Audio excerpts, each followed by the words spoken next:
Slovensko ide poprvýkrát v histórii na majstrovstvá sveta vo futbale. Táto správa a s ňou obrovská radosť nielen futbalových fanúšikov sa niesla Slovenskom po záverečnom hvizde posledného kvalifikačného zápasu s Poľskom. My sme naše najväčšie futbalové hviezdy na ich poslednom reprezentačnom zraze vyspovedali a samozrejme nás zaujímalo, ako tento skvelý úspech prežívali. Som nemyslel na to, že ideme na majstrovstvá sveta, ale bola to obrovská radosť. Sme doleteli na Slovensko a niektorí už chalani museli ísť už na kluby, ale nejakých 10 sme išli oslavovať spoločne. Pocity boli príjemné, pretože sa nám splnil ten sen, ktorý sme si všetci želali. No a bol som veľmi šťastný, ale na druhej strane trošku ma mrzelo, že som nemohol byť s tým ústvom, pretože ten posledný zápas som pre tie karty nehral, ale pozeral som to v Anglicku s priateľkou a po zápase sme sa veľmi radovali, otvorili sme si šampanské. Chlapci, a ako ste historicky prvý postup Slovenska na majstrovstvá sveta oslavovali? Ako oslavujem bežne, niečo sa popije, spieva sa, tancuje, oslavuje, čiže myslím taká bežná oslava. A čo sa popije? Všetko. Aj pivo? Hlavne pivo. Ja obľúbujem pivo, čiže keď ja niečo oslavujem, tak je tam aj pivo. Corgoň ako platinový partner Slovenského futbalového zväzu všetkým našim chlapcom až do junových majstrovstiev sveta venuje jedno pivo Corgoň na každý deň. Čo s ním urobíte? Tak ocino sa poteší.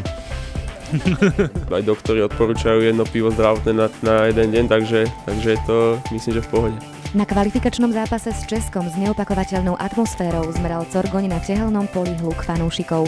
Tí spoločne vytvorili nový slovenský rekord v hlučnosti publika. Ako vnímate povzbudzovanie od fanúšikov? Sa hovorí, že my by sme to vôbec nemali vnímať, čo sa deje okolo nás, ale určite je pekné, keď počujete, keď vás povzbudzujú a určite to dodáva viac síl. Aj za nejakú peknú prihrávku, keď vám zatlieskajú a už nehovorím, keď dáme gól, tak to je fantastický pocit. Každému sa hrá lepšie, keď je ten štadión plný, aká je tá atmosféra hlučná, keby tam bolo ľudoprázdno a vlastne počujete si každé svoje slovo, čiže tá atmosféra, ten hluk na štadióne dokáže každého viac vyhecovať a namotivovať na tie lepšie výkony. Boli dlhé roky, čo na Slovensku ľudia nechodili na zápasy a našimi výkonmi a výsledkami sme si ich na ten štadión doviezli, takže teraz je to určite krásny pocit hrať pred vypredaným publikom. Vlastne boli niektoré zápasy, kde tá atmosféra bola dobrá, ale tieto dva, či už s Českom alebo so Slovenskom, boli naozaj špeciálne. No a škoda, že ten zápas so Slovenskom sa nám nepodarilo dotiahnuť do toho úspešného konca, že by sme si zabezpečili postup už tam, lebo tie oslavy predsa len tu v Bratislave pred tým domácim publikom by boli ešte krajšie, ale chvála Bohu, aspoň že sa to zvládlo v tom Poľsku.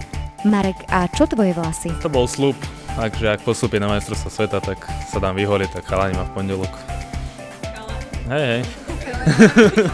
Tak nebol to ťažký strih. Tak ma vyholili, no.